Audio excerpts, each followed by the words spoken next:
અમદાવાદના કાગડાપીઠમાં હત્યાની વધુ એક ઘટના સામે આવી। લગ્નમાં ડીજે વગાડવા જેવી સામાન્ય બાબતે માથાકૂટમાં મહેન્દ્ર સોલંકી નામના વ્યક્તિની હત્યા કરી દેવામાં આવી છે। ડુંગર મોતીની ચાલી પાસે આ ઘટના બની। ઘટનાની જાણ થતાં જ પોલીસે ગણતરીના કલાકોમાં 3 આરોપીને પકડી લીધા છે। મૃતદેહને પીએમ માટે એલજી હોસ્પિટલમાં લઈ જવાયો છે। પોલીસે સમગ્ર મામલે હત્યાનો ગુનો નોંધી વધુ તપાસ હાથ કરી છે।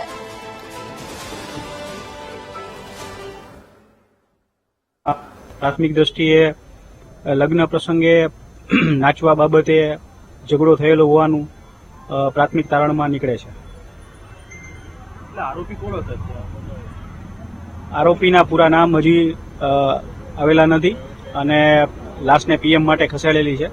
ફરિયાદની તજવીજ ચાલુ છે, ત્યાર પછી છે એ કહી શકાશે। કોને મારે છે મને ખબર નથી। શું નામ હતું તમારા છોકરાનું? છોકરાનું નામ ઓરિજિનલ મહેન્દ્ર ભીખાભાઈ સોલંકી છે।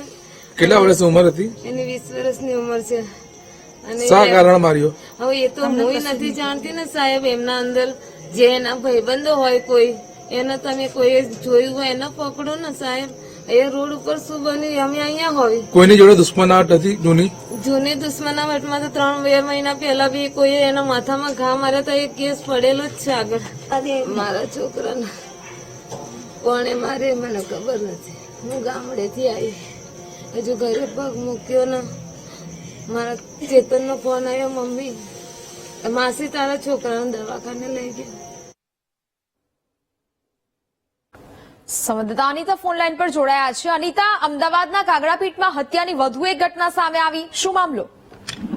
જી ખાસ તો જે પ્રકારે કાગડાપીઠ વિસ્તારમાં જે મજૂર ગામ છે ત્યાં એક સામાન્ય બાબતે તકરાર થયા બાદ હત્યાની ઘટના બની હતી, જેમાં મહેન્દ્ર સોલંકી નામનો યુવક અને તેના જે પિતા છે ભીખાભાઈ સોલંકી તે મજૂર ગામમાં લગ્ન પ્રસંગ હોવાના કારણે ઢોલ વગાડવા માટે ત્યાં ગયા હતા। તેઓનો વ્યવસાય ઢોલ વગાડવાનો છે।